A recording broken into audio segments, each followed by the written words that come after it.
It's a sad day for our community. It's a black day for our nation. The Jewish community is reeling from the shock and the magnitude of the event. So many innocent lives lost, so many individual stories cut to a premature end, all for just being Jewish. As a leader of this community who's done countless interviews over the past 2 years and publicly stated that blood being spilled was inevitable if governments didn't stand up and do what needed to be done to tackle this anti-Semitism crisis. The writing was on the wall, and unfortunately our worst fears have come true. The Prime Minister today was insisting that he has denounced anti-Semitism at every opportunity, certainly since October the 7th. At the same time, we have Gillian Segal, the anti-Semitism envoy, the government's very own appointed envoy, saying the government simply hasn't done enough. What are your thoughts? Well, Michael, I think I've got to be blunt. I think it's time that we as Jews are allowed to own our own prejudice. I think that in your question of the contrast between our anti-Semitism envoy, Gillian Segal, and the Prime Minister, that Jill, as a leader of our Jewish community, as a Jew herself, would know more about what's happening inside our community than what the Prime Minister would know. Now, the Prime Minister is no anti-Semite, don't get me wrong. However, this government, since it came into power 3.5 years ago, has a stern and antagonistic position against Israel. And that ideology, shared with a very violent and vitriolic, with their vitriolic rhetoric of the pro-Palestinian protest community that we've seen over the past 2 years, mainly on the streets of Melbourne and Sydney, that shared mutual ideology has allowed the protection of these groups to continue to say and scream whatever they want. It was about 2 years ago, even before the IDF had stepped into Gaza, that chants of Kaiba Kaiba al-Yahud, which is a biblical reference to a battle in Kaiba in Saudi Arabia in the 8th century of massacring of Jews. Chants like that were permitted on the streets of Melbourne and Sydney. Chants of From the River to the Sea, Death to the IDF, all Zionists are terrorists, was allowed to continue on the streets of Australia, where the Jewish community warned the government on many occasions that its rhetoric, its position vis-a-vis Israel, and its position on allowing that disgusting hate speech to permeate Australian society, the Prime Minister's words have always been solid. The Prime Minister's speech after the events of October 7 were as clear as day.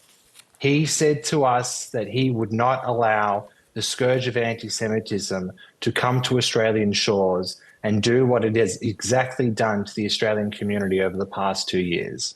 So even though I have no doubt that he pursued his agenda virtuously, given the list that he read off today of all the things that he has done, indeed, that list has fallen short of the expectations of the Jewish community, and indeed, they've fallen short in the protection of the Australian Jewish community. This is clearly a defining moment for Anthony Albanese's prime ministership on a number of fronts after this terror attack. When it comes to anti-Semitism, what more would you like him and his government to do? In fact, governments right around Australia. It should not be acceptable, Michael, for my 2 young daughters to be blocked from having access to Melbourne CBD every Sunday. And the reason why I do not allow them to go is because it's for their own personal safety. Those little Australians do not need other Australians yelling and screaming at them and calling them terrorists just because they happen to be Zionist-identifying Jews. And just so your viewers know, there is no complication with what Zionism is. Zionism is simply the recognition of Jewish self-determination in its ancestral and biblical homeland. Not at the expense of anyone else, not in favor of anyone else, just the idea that we as Jews have something that everyone else in this world is entitled to. They should not, and we should not be incessantly targeted on the streets of our cities just because of that belief system. Jewish creatives should not be booted out of their spaces just because they're Jewish. Jewish students should not be discriminated against and persecuted against at Australian universities. In every section of Australian society, anti-Semitism bubbles away. And what we expect governments to do is to utilize the powers that they have to stamp it out. If those powers aren't enough, legislate stronger powers to stamp it out. There has been obvious missteps by our agencies in the identification and the investigation of these two terrorists. And I'm sure that in the weeks, months, and years to come, a lot more about that will come to light. But the government should not be arguing that it has done enough, because it is obvious and clear from the events of the past 24 hours that whatever they have done and whatever their intention was, it has unfortunately fallen short. And finally, Joel, the focus, one of them is on those killed and wounded in the terror attack yesterday. You have a colleague there who was wounded in the attack, Arsen Ostrowski. How is he going? My friend Arsen is a brave man. He's a very lucky man. If the bullet was a millimetre to the side, he would unfortunately no longer be with us. But he is in hospital. He is recovering with life-threatening issues now and injuries. What I will say is this, and I'd like to end on this. With every ounce of darkness in this country, there are beautiful glimmers of light. The story of Hanukkah is a celebration of life. Light is a celebration of what the Jews did in ancient Judah 2,200 years ago in liberating Jerusalem from Antiochus. The point is that we have seen beautiful actions by regular Australians today.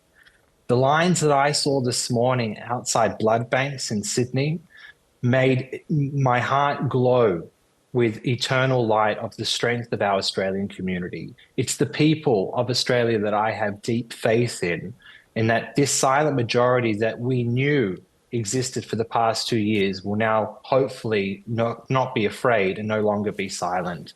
We as an Australian community need to be hugged and embraced by our fellow Australians, and I am deeply confident that we as a nation will recognise the ills of what's occurred over the past 24 hours, but we as proud Aussies will get together in the Aussie way and the Aussie spirit, and we will rebuild, and we will do everything in our power collectively to make sure that Australian Jews know that they indeed have a future in our beautiful country. It is a sobering moment for all of us. Joel Burnie, really appreciate your time this morning. Thank you for having me on. This evening, thank you. Thank you.